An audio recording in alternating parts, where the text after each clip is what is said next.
ایک مرتبہ ایک بزرگ کسی محفل میں لوگوں کے درمیان جلوہ فراز تھے۔ لوگوں کا ہجوم جنب غفیر لگا تھا۔ آپ لوگوں کی اصلاح فرما رہے تھے۔ اسی اصلاحی بیان کے درمیان بزرگ نے لوگوں کی طرف اپنی مٹھی بند کر کے ہاتھ کا اشارہ کیا اور لوگوں سے پوچھا کہ بتاؤ میری اس بند مٹھی کے اندر کیا ہے۔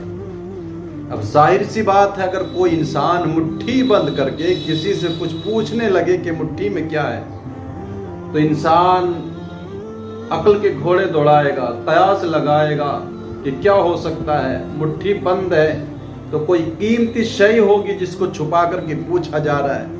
تو بزرگ کے پوچھنے پر جب آپ نے پوچھا بتاؤ میری مٹھی میں کیا ہے، تو کسی نے کہا آپ کی بند مٹھی میں ہیرے جواہرات ہو سکتے ہیں۔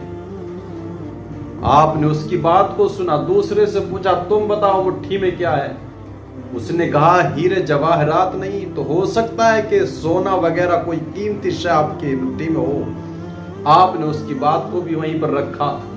تیسرے آدمی سے پوچھا بتاؤ کیا ہے میری مٹھی کے اندر، تو اس تیسرے انسان نے کہا ہیرے جواہرات نہیں، سونا نہیں، تو کم از کم آپ کی مٹھی کے اندر چاندی وغیرہ ضرور قیمتی شے ہوگی۔ اب تینوں کی بات کو سن کر کے بزرگ نے کہا، ایک نے کہا ہیرے جواہرات ہو سکتے ہیں، دوسرے نے کہا سونا ہوگا، تیسرے نے کہا چاندی ضرور ہوگی۔ تو اس کے بعد بزرگ نے اپنی مٹھی کو کھولا اور لوگوں کی طرف اشارہ کر کے کہا او لوگو، عورت کی مثال بھی اس ایک بند مٹھی کی طرح ہے۔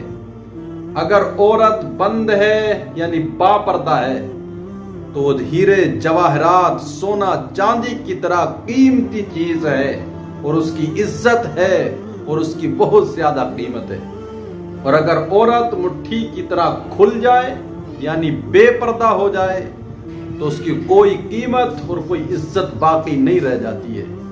اس لیے پردے کو لازم پکڑو۔